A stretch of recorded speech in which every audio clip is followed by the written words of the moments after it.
welcome all of you to AstroAdda of November 2021.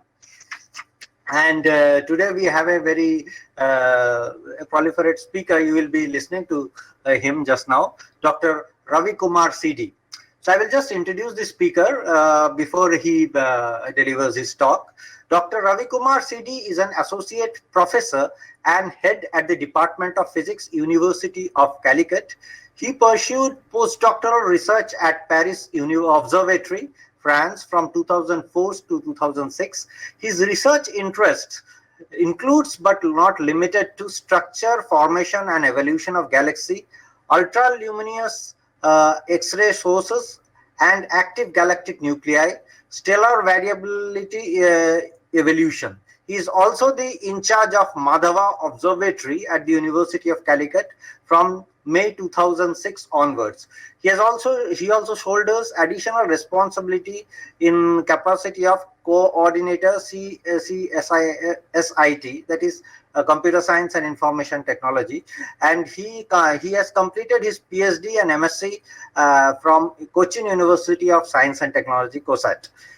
So today he will be speaking on cosmic cannibalism, the story of galactic evolution.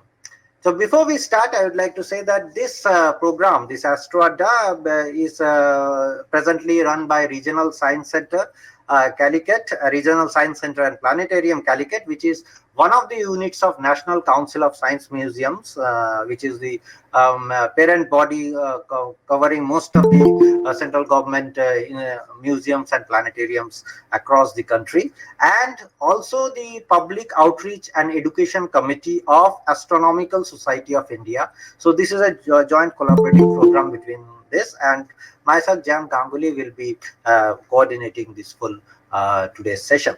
So we invite Professor to just start your talk. So you can present your slide and start the talk.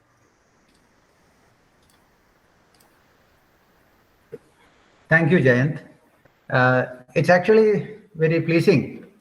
It would have been better if we had seen this in offline mode, but the situation is still not clear for us, but we hope it will come soon. Thank you for giving me an opportunity to interact with you all. We will make it, because as we were just discussing in the online presentations, it's pretty difficult to gauge the response of the audience. So I have tried to put it as minimum in content, but at the same with not sophisticated equations and things like that. So it is in a way to peacefully try to give an overall picture about the story or the idea of galaxy evolution. So we shall begin, because I hope you understood what cannibals are. Cannibals are species eating their own species. So cosmic means something in the sky, okay, in simple terms. So we are talking about the world of galaxies, or the universe of galaxies, and then we will be briefly describing the different types of classes of galaxies present, their properties and their origins, and we will try to give you a delightful thing about a few simulations where galaxies collisions occur, where galaxy basically comes. Am I audible? Yeah, you are audible. Yeah, good. So I hope you all understood what galaxies are, but still, this is, I have put it in smaller font. It is something like in advertisements you see with a star, conditions apply. The idea is that, you have to realize, I will be talking in such a way that everything is understood perfectly and everything is everything is clear. But unfortunately, as you know, this is one of the most complex subjects in the world, even though it is very, very old. The we learned many things. Only recently it became an observational or experimental part of physics or astrophysics. But still, I mean, we knew many things, but we are not yet completely understanding how these galaxies are forming and evolving. So you have to, it's the most accepted idea I will be explaining, but please remember that the scientific temper has to be there, because always it is possible for us to get a different truth. So the questions that we basically try to address here are the following. Where did these galaxies come from? What are they doing? Where are they going to? So let's see. I mean, if you remember, these galaxies are simply collections of stars and gas. They are bound by gravitation, largest collections of mass, and typical mass of our galaxy, like for example, is 10 raised to 11 solar masses. Mass of sun is that m solar. It will be 2 into 10 raised to 30 kilograms.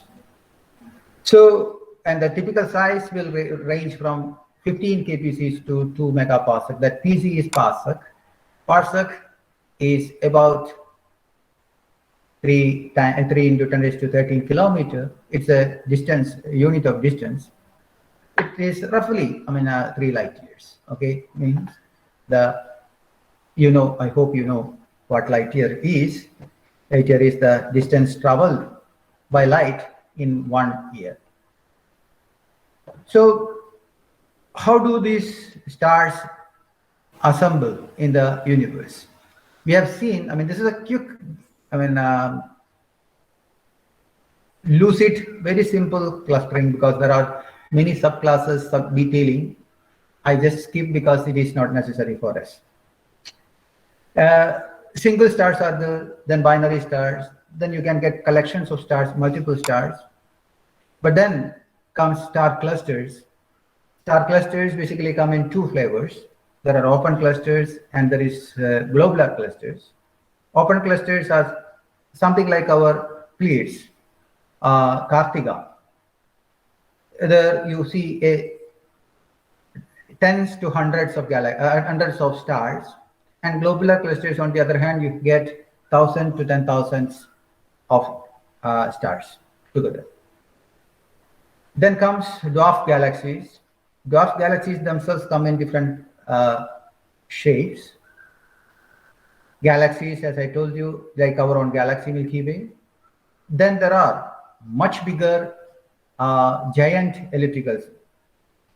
There you get of the order of 10 raised to 13 stars. Then you get groups of galaxies, then clusters of galaxies, and superclusters of clusters of galaxies. So that's the whole picture. But we will not talk anything below galaxies now, because now onwards. Remember, galaxies are so big, but still, there are so many other things in the smaller world, but we are mostly dealing with how these galaxies are forming and evolving in this presentation. So galaxies mostly comes in 3 flavors: ellipticals, lenticulars, and spirals. There are barred galaxies in all these morphologies, and then finally galaxies with no specific shape, which we call irregulars. It was Edwin Hubble in 1930 did this classification first.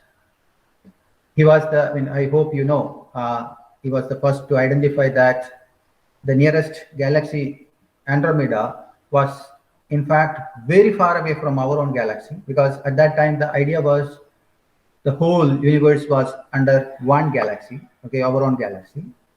But then Hubble study gave hints that the size of Andromeda is much larger than what we thought, and the distance is actually comparable. Distance to Andromeda galaxy is comparable, which means that our own galaxy could be as big as this, and there is a separation between us, which is comparable to of the order of a few times the size of the galaxy. So that gave the first hint that the universe may contain many galaxies. So when we look up with the telescopes at that time, in optical, basically, Hubble noticed that these galaxies which look spherical to slightly elongated, they were extra smooth in many systems. So he called them ellipticals. So they could be spherical or they could be elliptical also. I will show you in a couple of minutes. In fact, this is a galaxy which is really smooth. This galaxy is actually not at all smooth. This, you might think that, you see in the photometry part, where we study the photo of astronomical objects. Okay, it could be galaxies, it could be stars, it could be anything. When there is a star in our own galaxy, that will be very bright normally and very localized. It will be much smaller than, it will be a few pixels depending on the pixel scale of your detector. Okay, and this is an extended object. So an extended object might be most likely a galaxy. So people may think that these are stars. These points could be probably stars in our own galaxy, and this could be a background which is very far away galaxy. Okay, because it is extended, much extended than these dots. In fact, the fact is that completely wrong. There is a jet in radio coming in this direction, and the jet at certain points gives, because of their jet dynamics, sends optical light. So there is a jet coming, and the internal structure is completely disturbed in this galaxy. In the optical image, that is not seen. So what I mean to say is that Edwin Hubble started from the assumption that it was observationally true for him that elliptical galaxies are very smooth looking galaxies. The fact is that there could be more complications. Another interesting picture. Now these are possible with the Hubble's picture, Hubble's photograph. Edwin Hubble, not this is Edwin Hubble, this is Hubble Space Telescope's picture. Okay. In this picture, actually, the quality of the picture and photo editing is so beautiful that you see these galaxies. This is a very big elliptical galaxy. And you see there is possibly another galaxy. It could be, with my experience, I can say that it is a spiral galaxy. But that spiral galaxy, we will see in detail later what spiral galaxies are. Spiral galaxy is actually sitting in the back of this galaxy, which is very far away, and it is because of that it is showing very small in size. So this galaxy is sitting very, very far away compared to this galaxy. And this central region is zoomed here. There is actually complicated star formation going on here, unlike many elliptical galaxies. So many elliptical galaxies, as I told you, are very, very silent, very smooth pictures. But we do see symptoms where elliptical galaxies show very different structures. Okay.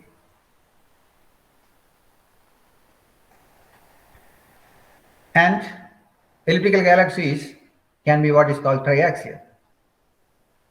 Meaning, if you look from 3 different axes, their apparent shapes could be different. Like an egg observed from 3 different axes. Then we go to the next class of galaxies. I'm sorry. That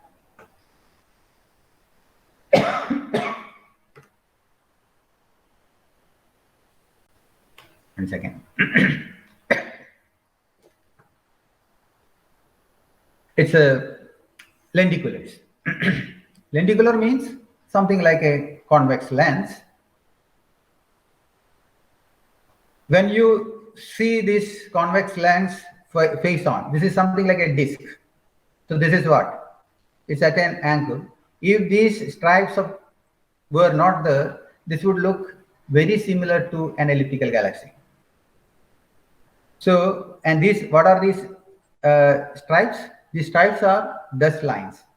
Dust lines meaning it is just like when sun is obscured by strips of clouds. When the strips of clouds come in between, you see that dark patches. Similarly, there are colder clouds sitting here. Stars are there, stars are even there, but stars, that light is not coming out because it is embedded inside the strong dust. But the strong dust is not spherically symmetric. It is lying on the plane. We will see another picture, and yeah, it's better here.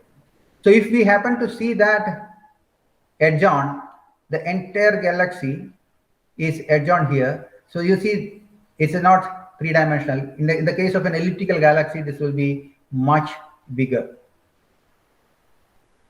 Here, it's highly planar, and the dust is obscuring when you see perfectly edge on. And this, again, is a face-on view, but you see what is different here. There is a bar-like structure. It's called a barred galaxy. Bar in the bar soap. Okay. A rectangular structure here. It actually stars are moving in slightly differently here, and the dynamics of bar leads to changes in shape in galaxy pretty fast. And the presence of bar, and you see the dust lines here also, that you don't see stars coming in this direction. So lenticulars. Now comes the third class, spirals. As you already know, our galaxy is a spiral galaxy, and there is a central spherical bulge and then spiral arms coming. There also you can see a barred spiral galaxy where you can get a spherical bulge, a bar, and spiral arms. In fact, there could be rings. There are so many other complicated features possible. Okay, but Hubble classified these in the simplest way, including all these. Now, yeah, another spiral, barred spiral galaxy. You see this nice rectangular structure here. I mean, it's a face-on view, and the spiral arms coming out very beautifully. There are more. If you see all the spiral arms very clearly, like in this galaxy, then it is called a flocculent spiral or clear spiral. Okay. This picture is actually resembling to our own galaxy, meaning there will be slight variations here and there because it's a, by taking a selfie, now we know that it is very difficult for us to understand or to get a global picture. I mean, you can take a person rotating from different sides, but when you stand and take a selfie, you cannot move much. So within the galaxy, sitting in this galaxy, it is difficult for you to go out and observe like this. So what is the size of this galaxy? It is 100,000 years. Light will take from this end to this end, or this end, this end to this end. Light will take about 100,000 years. 100,000 years is a huge, but it is only one galaxy. Soon we will see that when there are billions of galaxies already known to us, so you can guess, or try to estimate what is the size of the universe. Well, let's go to the last class, irregulars. Irregulars, obviously, the name is enough to say that, I mean, it has no specific shape, shapeless shapes. When you talk about irregulars come in basically two types. Okay, I mean, there are irregular 1 and irregular 2. That is not what I'm saying. Irregular galaxies which are relatively smaller, which is not sufficiently big enough to form a predefined qualified galaxy form, like an elliptical, spiral, or lenticular. They are pretty small compared to such systems. But there are other classes of irregulars, which is actually the subject today that we are dealing, that are interacting or merging galaxies. They are big, full-grown galaxies, at least one of them, okay? And where they interact, they gravitationally collide, merge, interact. What is the difference between merging and interacting? When they interact, you can think of when they come close by, and with small grazing, they move away. Like in these two galaxies. Imagine that this galaxy was coming like in this direction, while this galaxy is going in this direction. It need not be. It is completely, I'm just giving you an example. When they come, they are not colliding each other so that they can escape from each other after just by grazing. So what will happen? Some outer parts from this galaxy could be absorbed by this one or the other way around. But this galaxy will eventually go in this way, this galaxy will go in this way. But in this system, for example, they are already passed through, I mean, for example, this also or this one, they already pass and they will collide strongly head on or close to head on so that they will not leave each other and they will merge to form a new galaxy. So in interactions, they move, I mean, they change minor way. There's a minor merger. In major mergers, they completely destroy each other, or I mean, one swallows the other kind of things. Okay. Yes. So coming back to Hubble's classification, Hubble made this whole classes into a tuning fork diagram. And in the handle of the tuning fork, we have elliptical galaxies. Elliptical galaxies, as I told you, you can get a little bit elongated ones. They are, when you see they're spherical or circular in the picture, you call them E0. 0 means it's a measure of the ellipticity of the system. If it is 0, it's 0 elliptical. So it's a circle or sphere, basically. And in the case of E7 means it's 70%. 1 minus b by a into 10 is the formula. Okay, forget about that. It's a E7 means it is elongated very much. So E3, E4, etc. will be elongated lesser, but it will be more elongated than E0s. So you can classify ellipticals in like that. Then comes the lenticular. We denote SO or S0. We write it as 0, but we usually call them SOs, because in English there is a style of calling 0O, just to distinguish that. I mean, it's a 0. Okay. SO galaxies could be barred galaxies or ringed galaxies, everything put together, because Hubble was not enough. He didn't find too many lenticular galaxies at that time. Then he said, I mean, we will put one class there. And then, interestingly, he put spiral galaxies into two forms. One is the normal spirals. He denoted with the S, denoting that they are spiral galaxies, and attaching another letter A, B, C. I mean, there is S, D also possible. What is the difference? As you can see, the spiral arms become clearer and clearer as we go from A to C or A to D. While in this, the central part, the spherical bulge part, is more dominant in the case of A. The dominance of bulge goes down. The prominence of spiral arms go up as you go from A to C. Let me repeat. The prominence of bulge goes down as we go from A to C or A to D. I have not shown that SD galaxy, but there is. The spiral arms become more and more clear as we go from A to C. And on the bottom side, we have the same set of galaxies, same nature of galaxies, except that there is a bar situated in the center.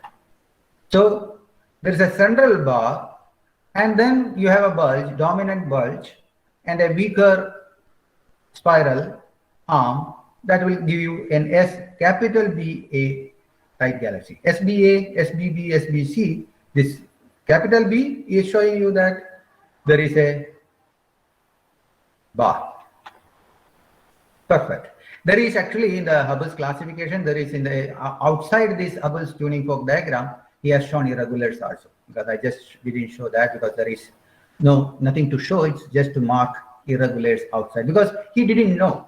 I mean, the interesting stuff is that Hubble thought this could be the beginning of understanding galaxy evolution, because he thought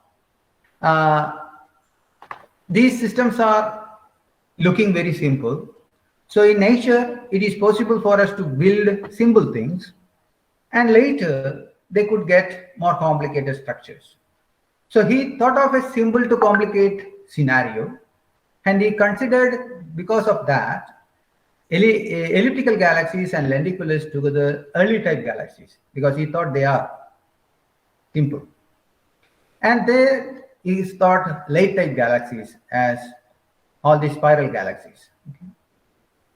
Meaning early type galaxies which are easy to form, while late type galaxies. But what we now know is that when this knowledge is not perfectly all right, while interacting with an elliptical galaxies, you can in principle produce there's a smaller fraction probability of producing a spiral galaxy from an elliptical galaxy. But what we now know is that whenever two big spiral galaxies merge, the most likely output is an elliptical or lenticular galaxy. Let me repeat. Whenever big spiral galaxies merge, what we expect is most likely an elliptical or a lenticular galaxy.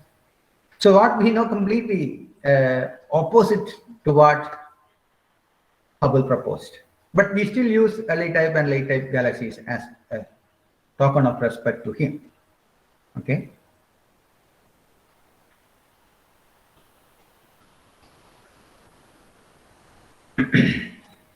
Yeah. Yeah.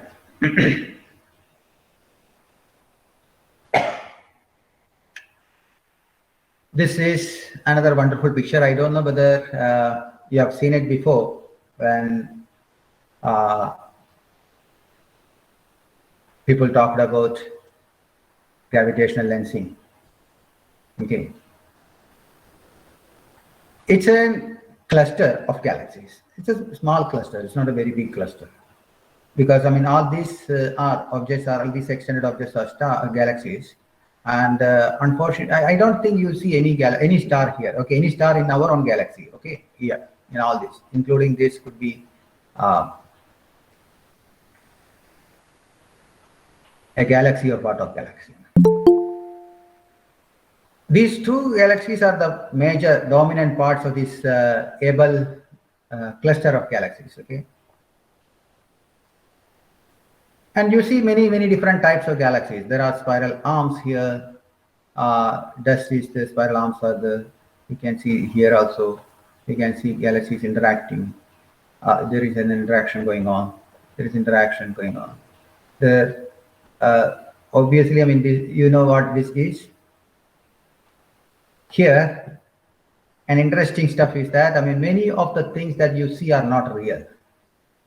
Real in the sense, no photographer didn't try. I mean, this is Hubble's picture, probably one of the longest exposures, okay, done by Hubble.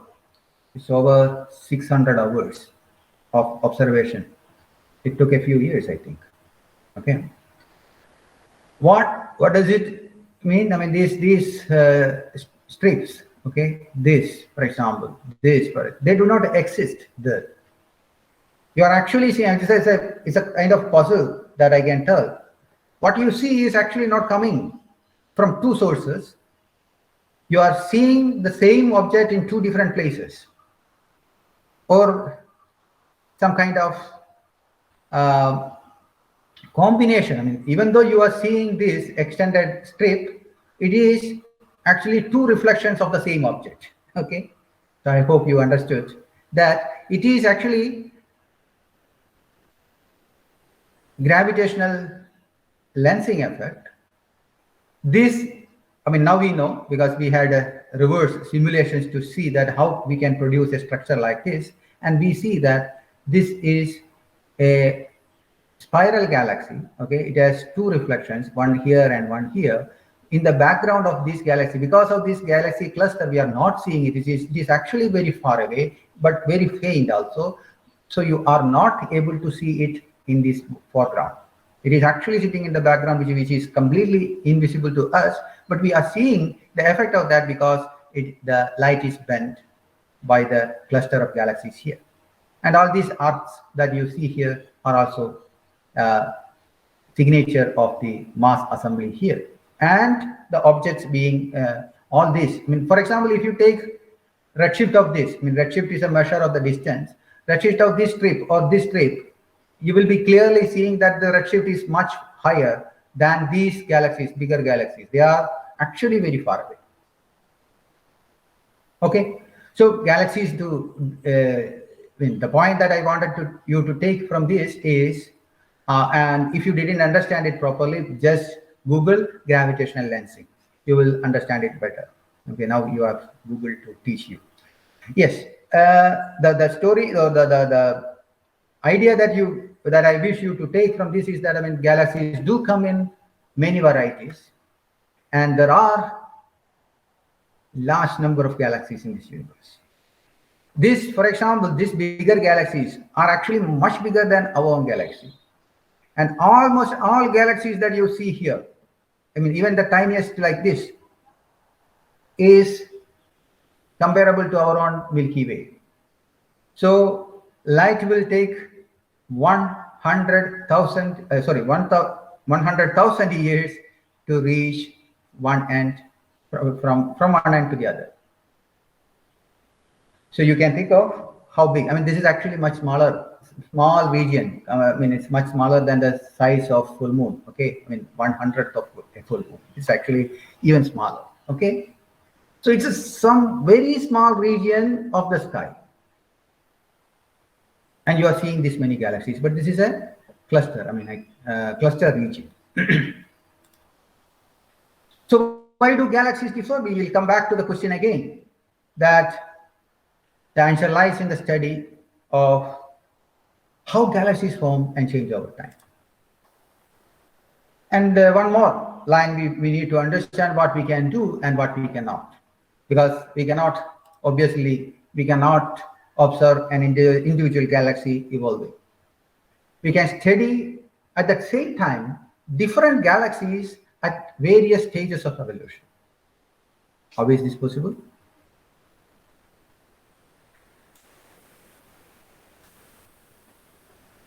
We have to understand a few more things. Probably you know that the universe is expanding, and the velocity of light is a constant. I mean, it's actually more technical statement is that velocity of light in a medium is a constant. Velocity of light in vacuum is a constant. All of things. Okay. Combining these two, we can make a simple statement. The farther the galaxy, the younger it actually appears. The farther the galaxy, the younger it appears. So if that is true, how will you study galaxies at different ages? You study galaxies at different distances. The farther the galaxy, the younger it appears to us. So we will be I will be explaining a little bit more these two statements. What do I mean by the expansion of universe? expansion of universe means you think of an balloon with marks like this, crisis and cross.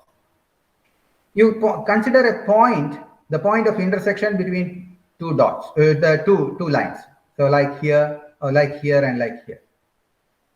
Now, when the universe is expanding, the two dots after some time reaches here. The balloon is an imaginary one. The dots are the galaxies. So, if you consider any galaxy, the distance between any two galaxies are increasing with increase of time, except for dots which are very close by. Okay, that is why we will say that our Andromeda galaxy, the closest galaxy to us, is actually coming towards us. If somebody is sitting in galaxy Andromeda, they will say that Milky Way galaxy is coming towards us. Okay, so they are coming mutually, and there is going to be a collision in another 200 million years. And after 200 million years, that collision, we will not see two spiral galaxies. We will see only one elliptical galaxy. That is what our guess is. Because Andromeda, by the way, Andromeda also is a big spiral galaxy.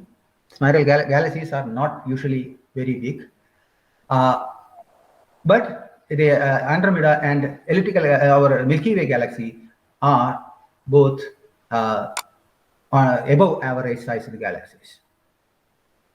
So when they collide head on, it is inevitable to stop forming an elliptical galaxy. So expansion means, you should not confuse that expansion between you and me, the distance is not increasing. Okay, the distance between Earth and Moon is not increasing because of expansion of universe. The distance between Earth and Sun is not increasing. Distance between Earth or Sun to the nearest star is not increasing because of expansion of universe. The distance between, in fact, the distance between Milky Way and Andromeda is not increasing because of expansion of the universe, because they are coming towards us. So farther galaxies, if you consider, the distance between them is increasing. That is the meaning of expansion of the universe. Okay?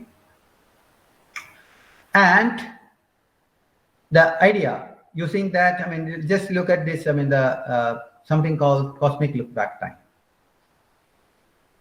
Let's try to understand. This is the time axis that today we have, where is Milky Way? Yeah, this is the location of Milky Way. So as I told you, the galaxies are running away. So today, 400 million years ago, our Milky Way was here, another galaxy was here. Okay, this is this galaxy produces a supernova. A supernova is a very bright source of light. Okay, we don't know much. I know, but we don't need to know much now. A supernova, sudden explosion of light. So that light photons travels to Earth and reach us today. When you see it now, it does not mean that this galaxy produced that supernova now. That supernova, depending on the distance, if it is 1 light year, the light will take 1 year to reach here. So, for example, if we consider sun is 8.5 or 8.5 light minutes away. So let's say 8 light minutes.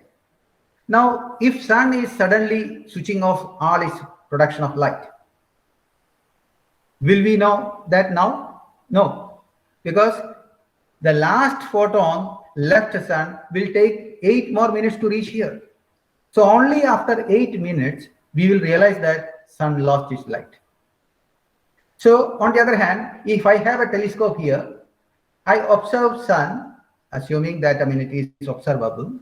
What I am seeing on sun is 8 minutes before. So if I do the same thing on a 50 light year away star, I am seeing 50 years back. So similarly, this galaxy will be seen as if it were, very old, okay, at a younger age, not now. So that galaxy currently is sitting here. So this is the whole point, that if the distance is farther and farther, the light will take longer and longer. So you will be effectively seeing this galaxy at its younger and younger age. I hope it is clear. This is what is called cosmic look back time. So the meaning of that is that if you observe a galaxy which is very far away, it is at a younger, it appears to you at a younger age. That galaxy may not exist there, but you are not able, not now to witness that. Okay, so that is the point. So now the story is very easy. You take all the galaxies, all possible galaxies you can observe, study their properties, and arrange them in the order of distance so that you know what could have happened in the beginning, what could have happened now. So that when you do, this is actually a very complicated slide actually. Okay, I mean complicated in the sense it has, I have taken most of the stuff from last 70 years of research. What we generally do, these are individual galaxy properties. Okay. If you look at galaxy, with the brighter galaxies are in general older. Brighter galaxies means they are older compared to a fainter one.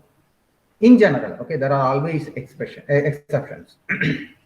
Brighter galaxies in general rotate faster. The mode of rotation changes, but they do move. I mean, there are elements, I mean, the stars move faster in galaxies which are very big and brighter.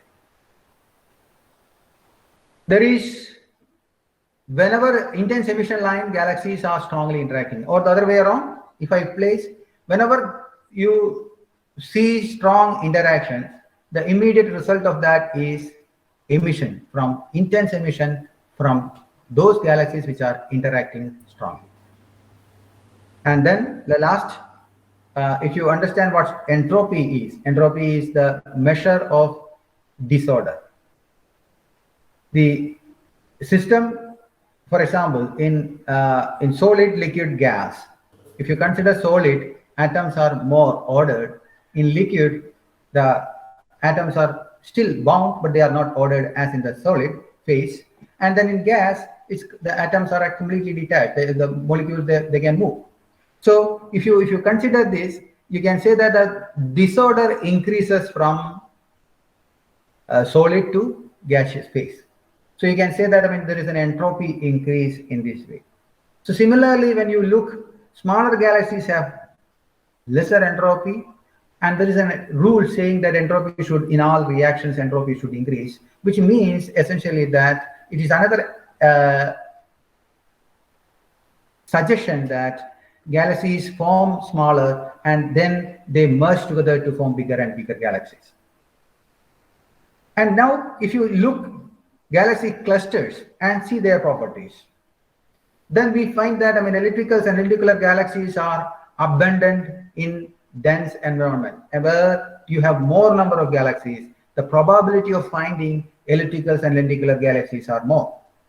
On the other side, if you see spirals are more abundant in fields or rare, I mean, they are not seen much in the centers of galaxy clusters.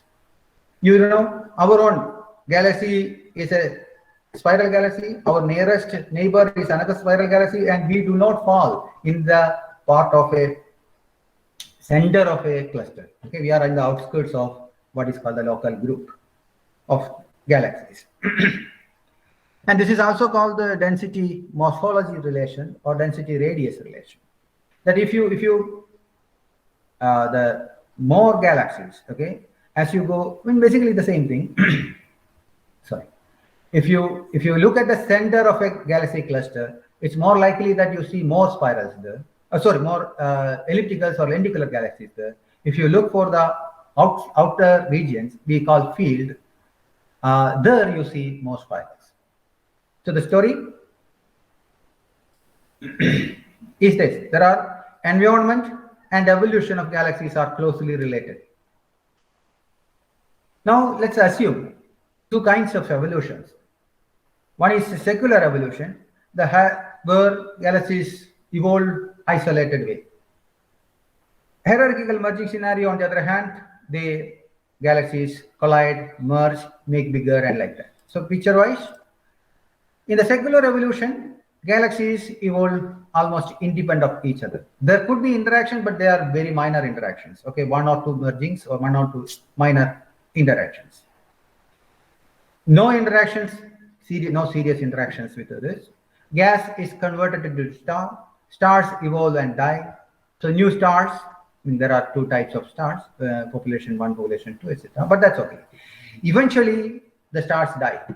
Complete exhaustion of stars and the galaxy is no more. This is an idealized picture. On the other side, if you have a hierarchical merging scenario, galaxies start small. Galaxies increase their mass, size, and brightness by successive collisions or successive merging. This merging causes sudden change of shapes, sudden change in brightness, sudden change in almost all properties, because compared to sudden, meaning in the case of an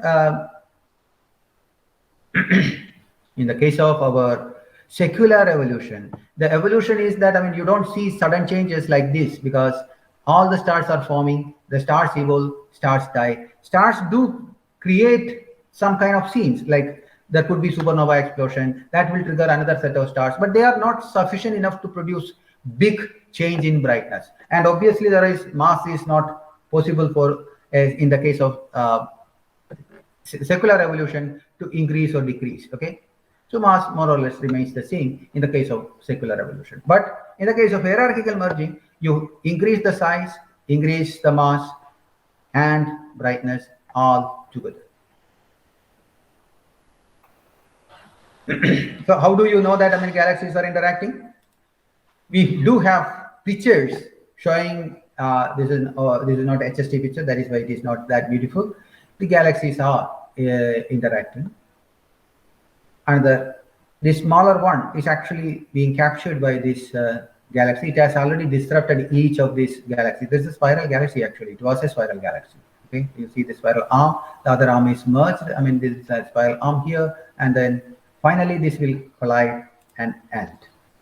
Here on the other hand, this is a very big galaxy, and there is a smaller galaxy which is being swallowed into it. Because this is so big, we don't expect much of the shape change, because see, all you have to see is that, I mean, like, and if we live another 200 million years, it would have been a very beautiful scene for us to see the merging of our galaxy with Andromeda. Andromeda galaxy, you see, I mean, the typical thing is that if I consider the entire solar system like a football ground, at the center we have a small bee sitting. That's our sun. So the nearest star, Proxima Centauri, another say 4 light years away. So it means that, I mean, the whole entire football ground or entire Calicut city, there is only one bee. The next bee is sitting just in the outskirts of the city. Now, what will, I mean, these are the ways, I mean, stars sit in this galaxy, meaning the size of a star is very small compared to the distance between two adjacent stars.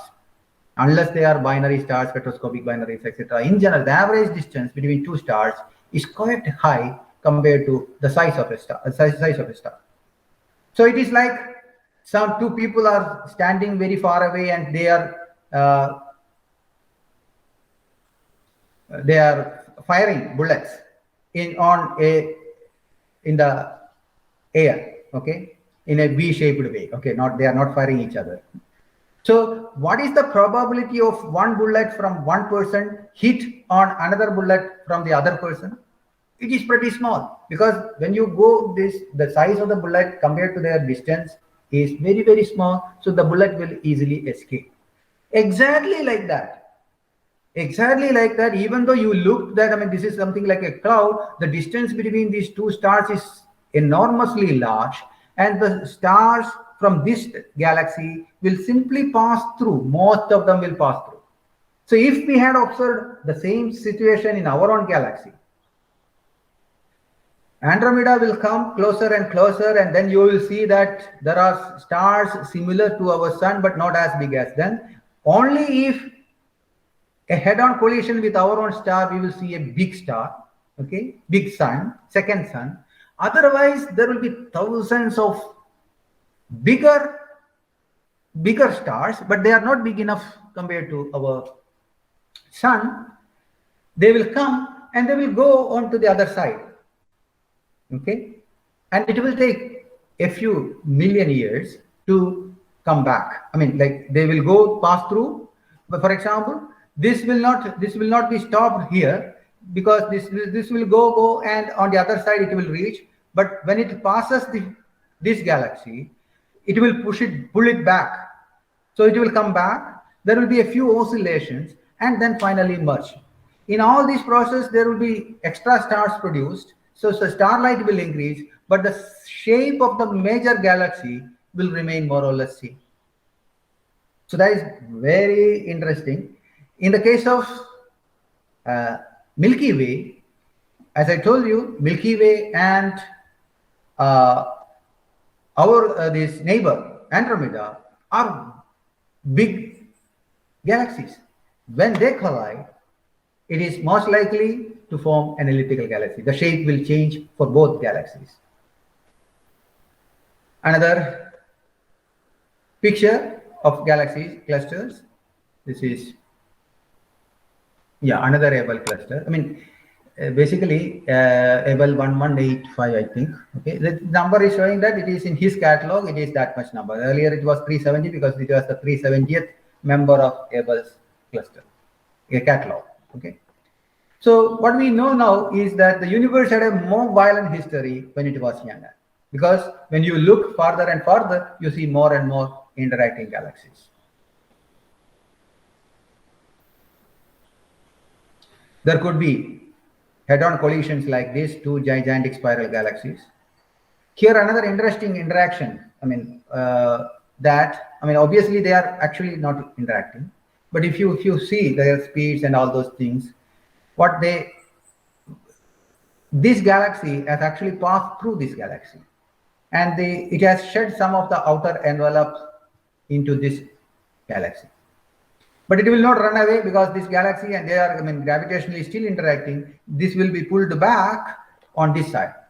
So it will lose some more, and finally both of them will merge to form, because it's almost an head-on collision, form a bigger elliptical galaxy. See another gigantic spirals colliding. This is actually at an angle. This is coming in another angle, and this is actually in a different angle. You always imagine that the spiral arms are more or less circular. So when you see a ellipticity, it is because of the orientation. If you take a 1 rupee coin and tilt it, you see an elliptical. If it is face on, you see perfect circle. But whenever it is tilted, it's an edge on, you will see a straight line. Exactly like that, you think of this spiral arms as a like a disc, circular disc. Okay, so these are actually coming in two different directions, and they will collide, and finally end product will be most likely, because they are very big spiral galaxies, the end product will be an elliptical galaxy or lenticular, because that we have to gauge looking at the angular momentum and all those things.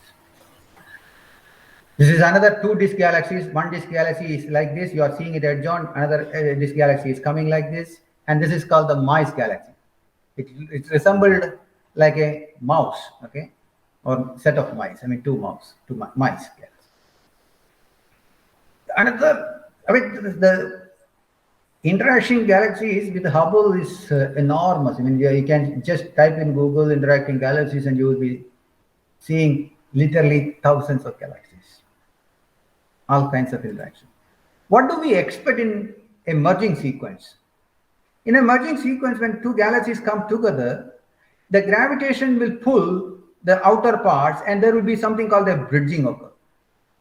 Then they will come closer, and because of their interaction, there is something called a jets coming, or jets or trails, because basically to stabilize the orbits, they will throw away the weaker ones.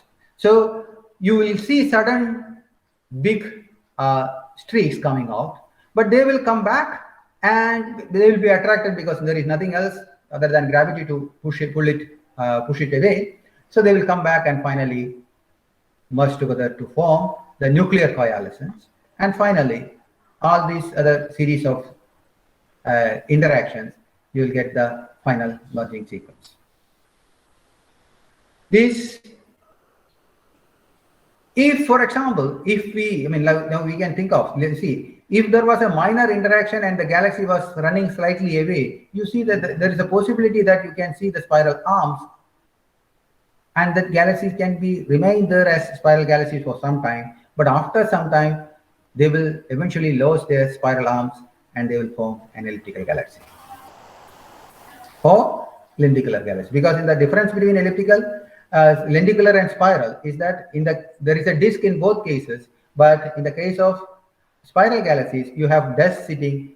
There is possibility of new stars formation because when dust is condensed, densities come together, gas becomes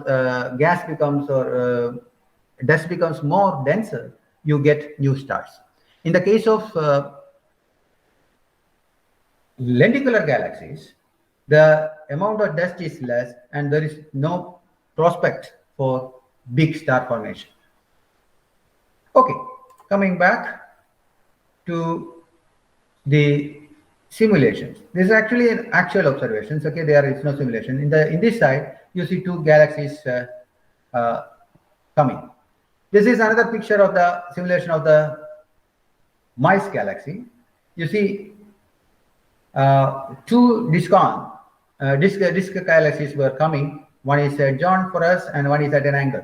In fact, if I show you the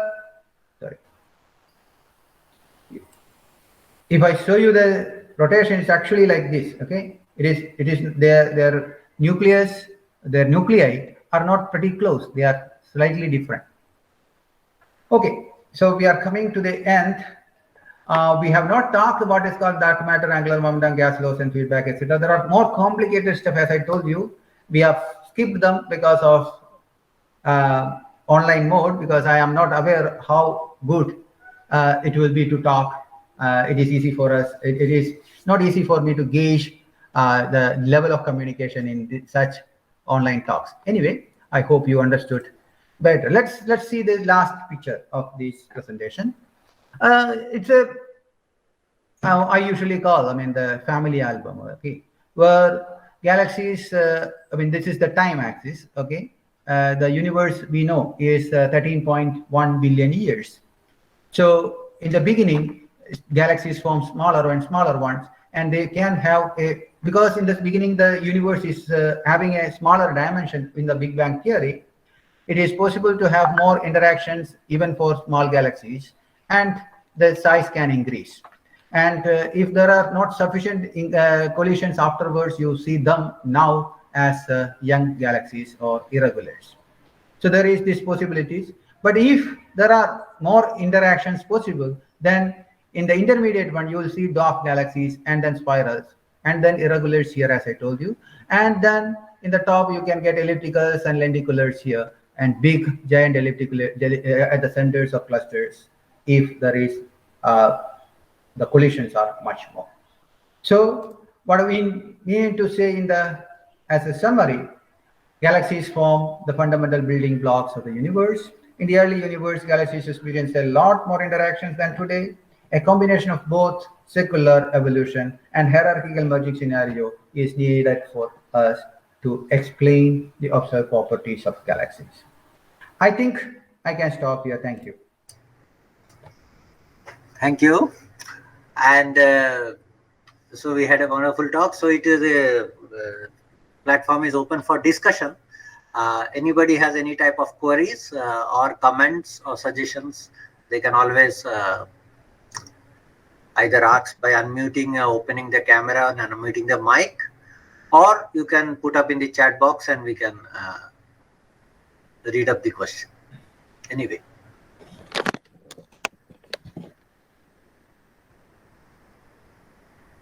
Before, I think nobody has typed up till now. So just to keep the conversation going, I will just ask one question that you have said that you have said about secular evolution and merger evolution. So merger is one form which is gaining through lot of observations and simulations. But what is the current status of secular evolution? Because there were initially actually three school of thoughts, that it starts from lenticular and ultimately it becomes irregular. Another school thought that from irregular it starts and it gets more precise. And one more thought was there that it emerges as per certain other condition. So can you throw some light on this one? What is the present understanding about secular evolution apart from merger? Yeah. That's actually a good question, actually. Secular evolution is there because whenever, I mean, for example, when you see a spiral galaxy, it is in another way of saying that, I mean, we are experiencing secular evolution. When you see a bar galaxy, we are seeing secular evolution because it is easy to disrupt these structures by minor interactions. So they are not disturbed, because of which they could sustain longer, is evidence for our secular evolution. So secular evolution is essential, and it is there. Whenever a galaxy is left alone, it is going under secular evolution. But as you said, the difference happens when there is hierarchical merging. The evolution becomes faster. So in the time frame, this is actually compared to the universe's time, the evolution interacting time is actually very small. So we are bound to see lesser number of interacting galaxies compared to non-interacting galaxies. But if you look farther and farther, you see more and more interacting galaxies, which means in the past we had a more interacting scenarios. So both are essential for the formation of this picture now, but and both are observable, because I mean there is even more complicated ones, because now we photometrically identify certain elliptical galaxies and say that, I mean, the bulges are not like other bulges of elliptical galaxies. Okay, both elliptical galaxies, but some of the bulges are slightly different, and so we say that, I mean, there is evidence that there are lesser interaction in that. Okay, so there is a signature of secular evolution in certain bulges. So that is also studied now. Okay, thank you. So we have some more questions in the chat box. I will just read it. One question is that it is asked by Shali Sawant, why the galaxies are planar and not having a volume? Like it seems to be not spread in a volume like spherical. That is what is the question. Yes, actually, I mean, I avoided that slide, thinking that it may be slightly more complicated. Okay, I presume you understand what angular momentum is, because see, in the case of our solar system, we see the planets moving in a plane, because what happens to Earth's rotation, for example? You know, Earth is oblate spheroid. It's a flattened in the top, because when it moves like this, when it is rotating along the equatorial region, there is the centrifugal force acting. So there is a gravitational pull inward, centrifugal force acting against. So centrifugal force is maximum along the equatorial region, compared to there is no centrifugal force along the axis, polar axis. There is no rotation, right? So that part, centrifugal force is trying a push outwards. Gravity tries to pull it down. So in the central region becomes a little flat. Now imagine this is a big system which is rotating. Now when the system is rotating along the plane, it has an outward force. In the upper and lower places, there is no outward force, so they will gradually come and fall on the plane depending on the rotation. So this is the reason why we get spiral galaxies, lenticular galaxies, everything having a disk? Because the rotation is sufficient, so the gravity is differently acting along the disk and perpendicular to it. So I hope I am clear. While in the case of elliptical galaxies, they are not planar. They are three-dimensional. As I told you, they are looking like X. So there, the motion is completely different.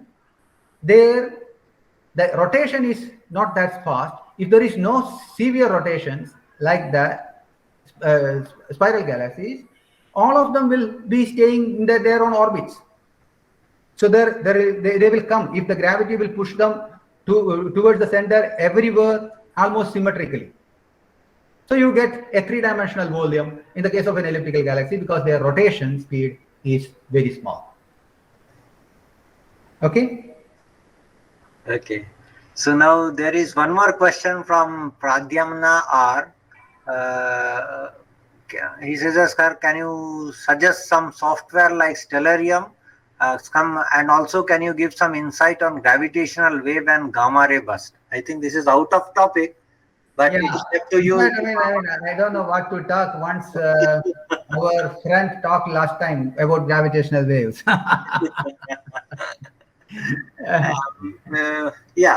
They can refer to the last lecture, which is also available in our channel.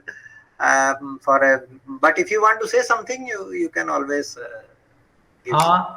The software Stellarium, I think I am not an ardent user of that, but for an amateurist or any such software, Stellarium, even in your smartphone, you can use Google Sky, depending on what you want to do. Okay, and you can explore.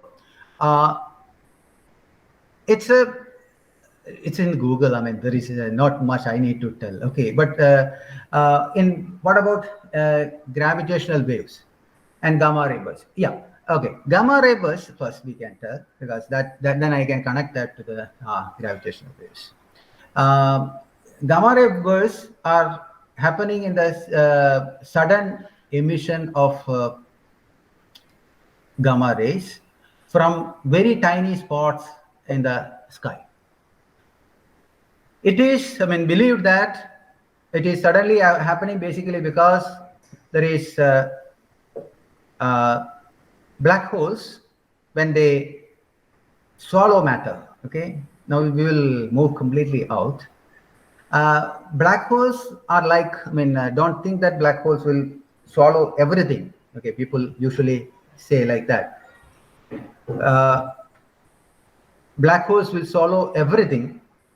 No, it is saying like if a frog is there, a frog catches a fly, or frogs eat flies. It does not mean that a frog can eat all the flies. A frog can eat a fly which is close by. Okay, exactly like this, a black hole will swallow if something falls closer to it. So if another star is captured by a black hole, then the energy produced is so large, it will result in emission in all kinds of radiations, and especially very strong in gamma rays. So that is the basics for gamma ray burst. And now, when two stars collide, okay, or two black holes collide, that is the essential thing needed for us now to observe gravitational waves. When the masses change abruptly, they produce ripples in what is called space-time, and that space-time ripples are studied in gravitational observatories. So this is what is happening. And for again, gravitational waves and its detection is slightly more complicated than even a graduate in physics. Okay, so it is very complicated mathematics. But nowadays, yeah, just explore. You will find more resources in the Google or YouTube. Yes. Yeah. We have one more question by Shaili Sawant. we know the question is something like this. We know that most of the galaxies have a supermassive black hole at their center. So at what point of time do they form during the formation time period? I think during the formation of the galaxy. That's what is. Oh, that's a brilliant question. You see, the reason is that there's a story change, okay, or the historical perspective. In the beginning, people, even the black hole term was coined sarcastically, thinking that you will never happen to see something like that. Then it so happened that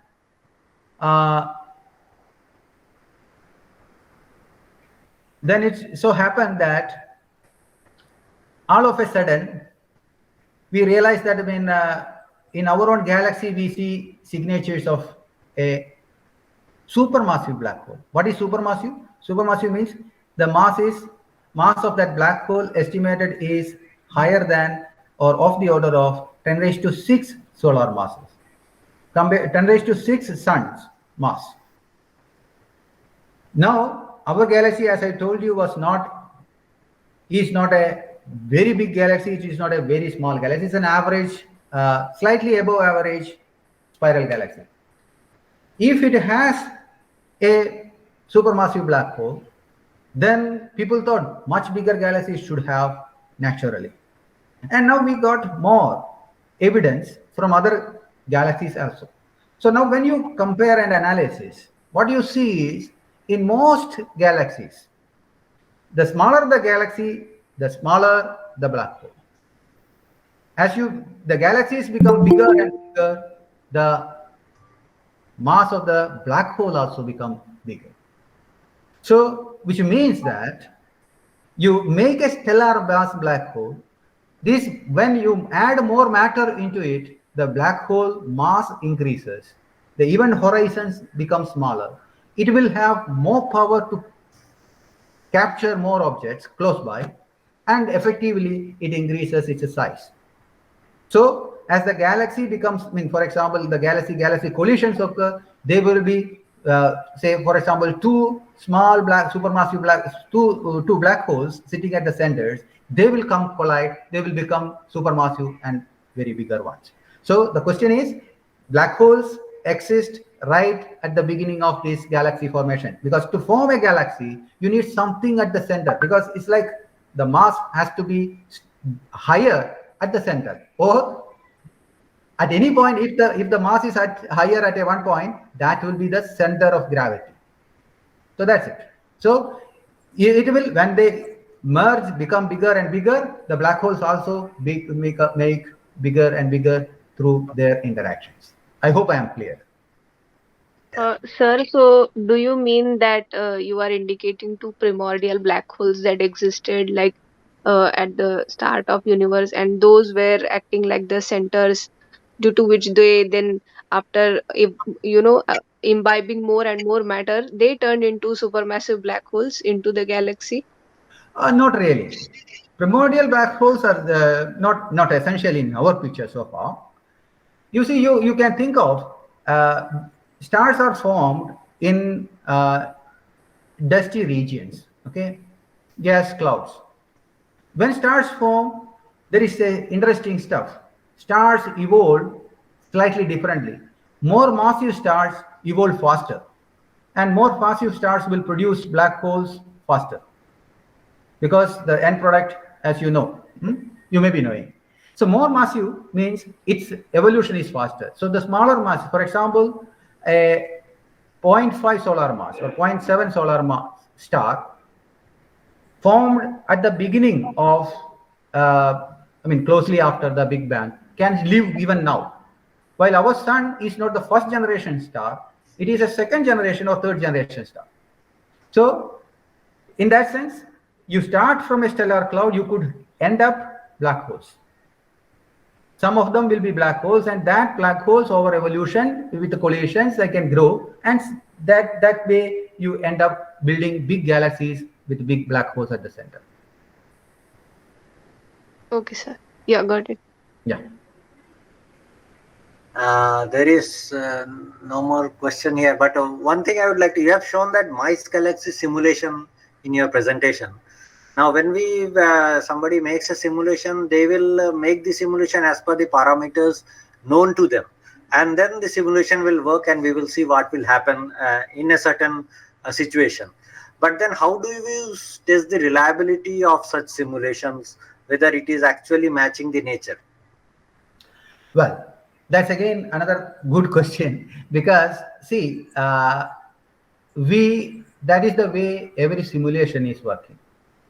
That we take our physics, non-physics, we take non-observations, and we then, because there are, in that simulation itself, there was so many parameters to be taken care of. As you have said, the rotation speed of that disky galaxies, the speed at which they are coming, the initial speed, and their number densities. Okay, all these are done on trial and error, and then they see that, I mean, this is produced. So in the simulation work, we really don't know, because that is the whole point in simulation. We don't know these two systems are matching in all aspects. All we know is that in these special circumstances, we could mimic the actual observation. So for us, it is one of the plausible explanations of seeing a mice galaxy. Mice galaxies can be formed in a completely different method. We really don't know. But when we do simulations, when we do large number of simulations, we see similar galaxies in the sky. So which is giving us confidence that, oh, we could have produced galaxies actually like these simulations. So that is the only way we can do simulations. Otherwise, there is that is the purpose of doing simulations also, because you cannot apply all the physics right down like that, because these equations becomes too complicated and it is very difficult to handle. Yeah. Okay, so I don't think any other questions are there. So we conclude by my colleague Joel George will deliver the vote of thanks, formal vote of thanks. Joel, can you? Good evening, all. We had an interesting session today, and I take this opportunity to extend our sincere thanks to our distinguished guest, Dr. Ravi Kumar CD. It was an interesting session, sir. Thank you. Thanks a lot. And I also take this opportunity to thank all our viewers who are watching this program in our Facebook, YouTube, and Google Meet platforms. Thank you all. We will meet on the next month with another interesting topic. Thank you. Thank you. Thank you once again to all the participants and the planetarium and Jan Ganguly. Special thanks to you too. See you all. Thank you. Thank you. Thank you.